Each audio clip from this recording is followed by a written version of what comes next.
Adam, thanks so much for taking the time to tell me a little bit more about OpenSRS today. Well, thanks for taking the time to talk to us. Yeah, and we're actually sitting in a pretty cool location here. This is at the Two Cows headquarters. You have a sweet patio. Yeah, we have a really great patio. Whenever we have something to celebrate, a major release or something, we'll get everybody out on the patio back here. Yeah, it's enjoy some gorgeous. sun, Like, I love the have area. some barbecues, all sorts of good Nice. stuff around here. It's a very nice space and we use it a lot. Awesome, awesome, awesome. Okay, well, let's get down to business about OpenSRS. What kind of opportunities are you seeing for hosting companies to kind of grow their business in that Well, sense? you know, there's still a lot of opportunities, so that's the good news. Even though it's becoming a very low-margin business to the point where people are giving things away for free, there's all sorts of opportunities out there today. One of them is certainly, especially when it comes to domain names, the domain name aftermarket. Right. So the domain name aftermarket basically represents the market in which domain names that have been taken but are for sale represent.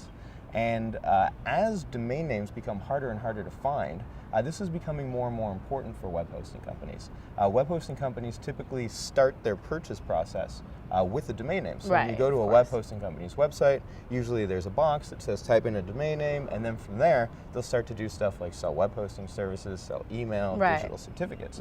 But if you as a web hosting company really can't make any names available for sale through that box, you're not going to sell other services.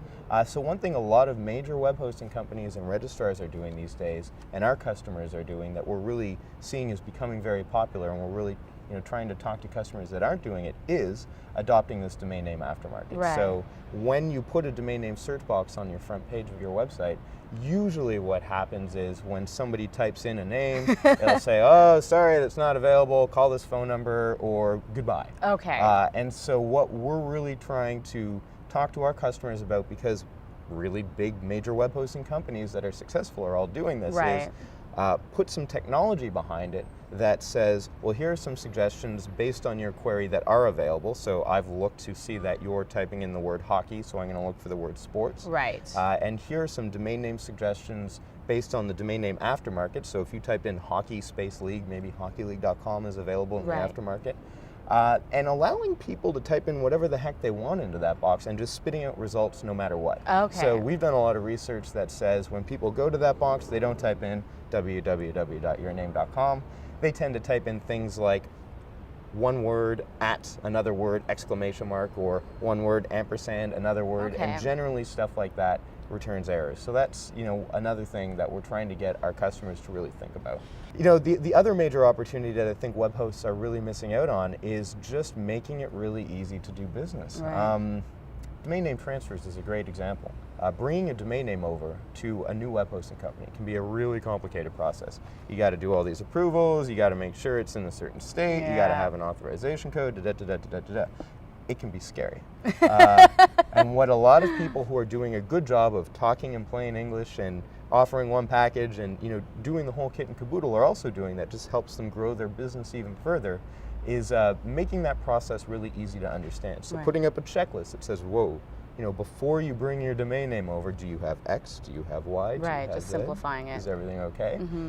And then going on with the process. So that way, there's a much smaller chance that anything in that process is going to fail, and that name will come over successfully. So a lot of our customers are doing a very good job of that these days, and it's leading to, if you bring in new domain names, you're bringing in new web hosting business, you're bringing in new email business, and all that other good stuff you sell on top of it. Well, what would you say makes OpenSRS in particular unique compared to anything else out there? Well, OpenSRS, we like to say, we have these logos now that actually say reseller friendly since 1999.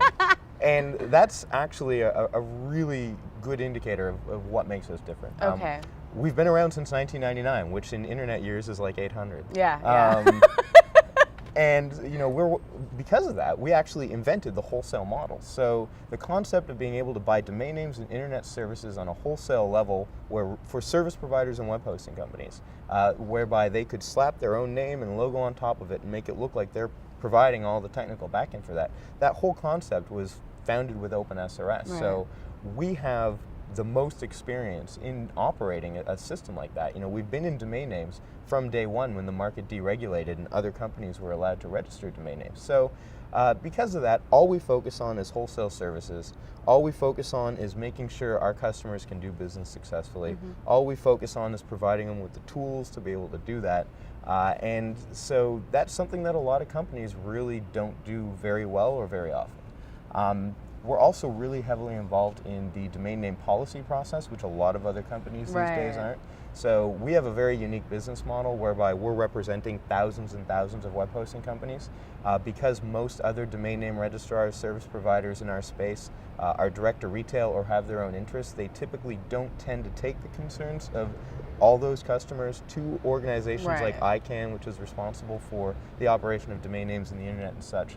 And so, by taking all those concerns, we're really able to help formulate some policy around that, which is another really big belief for us, is that we should be able to do that for our resellers. And not only resellers, but our resellers' customers, so what we call registrants. We're also very focused on making sure we're always doing the right thing, and our resellers are always doing the right thing to give registrants as much rights and access to their domain names as possible. And frankly, a lot of customers don't do that these days. Very good, very good. Well, thanks so much for taking the time to tell me a little bit more about what you do with OpenSRS. Thank you.